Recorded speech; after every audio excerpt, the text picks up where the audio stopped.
here with Reaction, Louisiana Senator John Kennedy. Senator, first, congratulations on your victory. We didn't have to give it very much attention. The people of Louisiana know a good thing when they see it. Congratulations to you. How important do you think this race is, and how do you see it unfolding?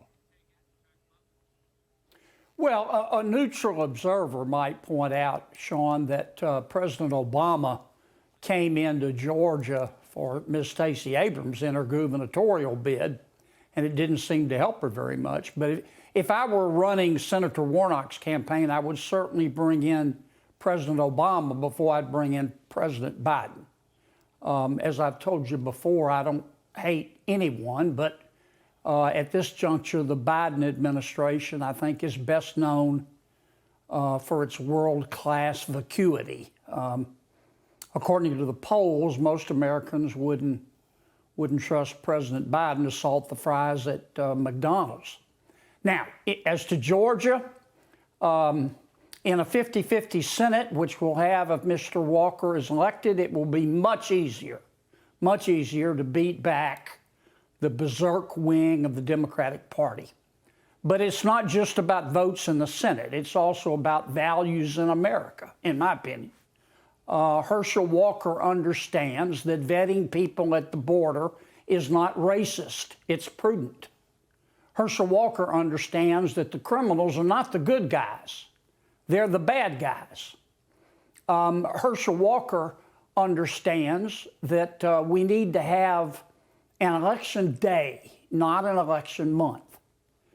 And Herschel Walker understands that Arlington National Cemetery contains 400,000 reasons why you should stand your ass up for the national anthem.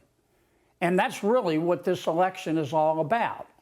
And the final point I'd make, if to the good people of Georgia, if nothing I have said has persuaded you, here's what I want you to do.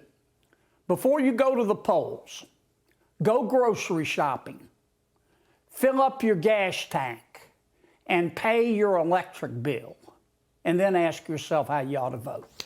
You know, Senator, I cannot get over the mysterious reluctance and resistance Democrats have towards making any fundamental changes when it comes to anything. Biden was asked, well, what are you going to do differently after the midterms? And his answer was nothing.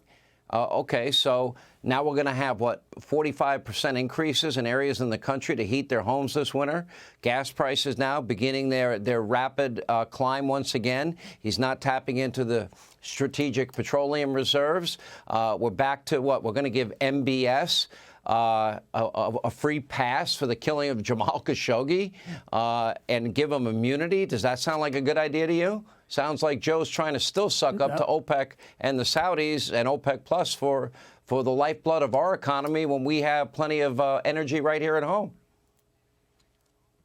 Well, these midterm elections were not an endorsement of President Biden.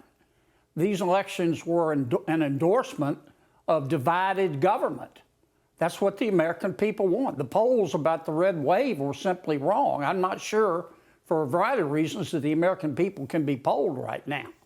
But it wasn't an endorsement of President Biden, not by a long shot.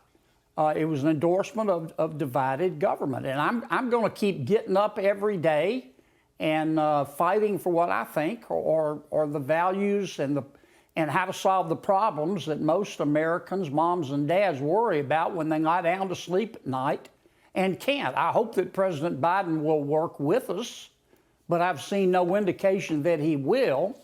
And I can't think of one problem in America today that the Biden administration is an answer to, Sean. I wish I didn't have to say that, but I just can't.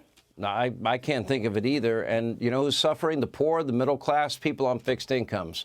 And I see things getting dramatically worse before we even have a shot at making them better. Senator Kennedy, appreciate you being with us as always. Thank you, sir. Hey, Sean Hannity here. Hey, click here to subscribe to Fox News YouTube page and catch our hottest interviews and most compelling analysis. You will not get it anywhere else.